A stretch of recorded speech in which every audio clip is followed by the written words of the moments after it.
കേന്ദ്ര സർക്കാരിന്റെ പ്രധാനപ്പെട്ട പദ്ധതികളിൽ ഒന്നാണ് പ്രധാനമന്ത്രി മാതൃവന്ദന യോജന. സ്ത്രീകളുടെ ഉന്നമനത്തിനായി നടപ്പിലാക്കിയിട്ടുള്ള പദ്ധതിയാണിത്. ഈ പദ്ധതി പ്രകാരം ഒരു സ്ത്രീക്ക് 11,000 രൂപ വരെ ആനുകൂല്യം ലഭിക്കുന്നതുമായിരിക്കും. ഗഡുക്കളായിട്ടാണ് ഈ ആനുകൂല്യം ലഭിക്കുന്നത്. സ്ത്രീകളുടെ ബാങ്ക് അക്കൗണ്ടുകളിലേക്ക് നേരിട്ട് തന്നെ തുക ലഭിക്കും. 1000, 2000 രൂപ വീതം ഗഡുക്കളായി 5000 രൂപ വീതമായിരിക്കും ലഭിക്കുക. കേന്ദ്ര സംസ്ഥാന ജീവനക്കാരല്ലാത്ത സ്ത്രീകൾക്കാണ് ഈ പദ്ധതിയുടെ ആനുകൂല്യങ്ങൾ ലഭിക്കുന്നത്. ഗർഭിണികളായ സ്ത്രീകളെയും മുലയൂട്ടുന്ന അമ്മമാരുടെയും ഉന്നമനത്തിന് വേണ്ടിയാണ് ഈ പദ്ധതി നടപ്പിലാക്കിയിട്ടുള്ളത്. അംഗനവാടി വഴിയാണ് ഈ പദ്ധതിയിൽ അപേക്ഷ സമർപ്പിക്കാൻ സാധിക്കുക. Aadhaar card, ration card, bank അക്കൗണ്ടിന്റെ കോപ്പി എന്നിവയാണ് ഈ പദ്ധതിയിൽ ചേരാൻ ആവശ്യമായ പ്രധാനപ്പെട്ട രേഖ. ഇത്രയും രേഖയുമായി അംഗനവാടിയിൽ ചെല്ലുകയാണെങ്കിൽ ഈ പദ്ധതിയിൽ അപേക്ഷിക്കാൻ സാധിക്കുന്നതുമാണ്. ഗർഭിണികളുടെയും മുലയൂട്ടുന്ന അമ്മമാരുടെയും ആരോഗ്യം വർദ്ധിപ്പിക്കുക എന്ന ലക്ഷ്യത്തോടെയാണ് ഈ പദ്ധതി നടപ്പിലാക്കിയിട്ടുള്ളത്.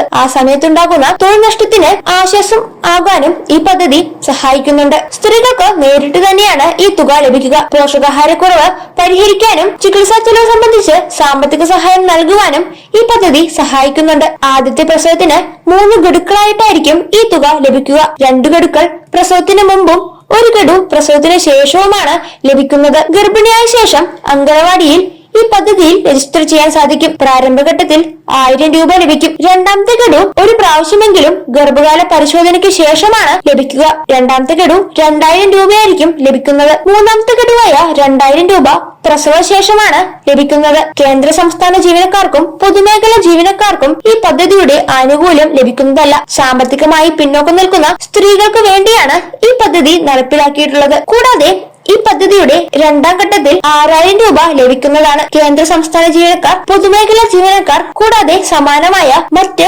പ്രസവാനുകൂല്യങ്ങൾ ലഭിക്കാത്തവർക്കാണ് ഇതിന്റെ ആനുകൂല്യം ലഭിക്കുക. രണ്ടാമത്തെ ഘട്ടത്തിൽ രണ്ടാമത്തെ കുട്ടി പെൺകുട്ടിയാണെങ്കിൽ 6000 രൂപ ലഭിക്കും. എന്നാൽ ആൺകുട്ടിയാണെങ്കിൽ ഈ പദ്ധതിയുടെ ആനുകൂല്യം ലഭിക്കുകയില്ല. എന്നാൽ ആദ്യ പ്രസവത്തിൽ ആൺകുട്ടിയാണെങ്കിലും പെൺകുട്ടിയാണെങ്കിലും 5000 രൂപ ലഭിക്കുന്നതാണ്. രണ്ടാമത്തെ പ്രസവത്തിൽ പെൺകുട്ടിയാണെങ്കിലാണ് 6000 രൂപ ലഭിക്കുന്നതും. അംഗനവാടിയിൽ നിന്നും നിശ്ചിതമായ ഫോം ലഭിക്കുന്നതായിരിക്കും. ആ ഫോം ഫില്ല് ചെയ്തു കഴിഞ്ഞാൽ ഈ പദ്ധതിയുടെ ആനുകൂല്യങ്ങൾ ലഭിക്കുന്നതിന് വേണ്ടി അപേക്ഷിക്കാൻ സാധിക്കുന്നതാണ്. അടുത്തുള്ള അംഗനവാടി സന്ദർശിച്ചാൽ ഈ പദ്ധതിയുടെ കൂടുതൽ വിശദാംശങ്ങൾ ശരിയായ രീതിയിൽ തന്നെ മനസ്സിലാക്കാൻ സാധിക്കും. ഇതുമായി ബന്ധപ്പെട്ട കൂടുതൽ വിശദാംശങ്ങൾ കൃത്യമായി മനസ്സിലാക്കിയതിനു ശേഷം പദ്ധതിയുടെ ഭാഗമാകുക.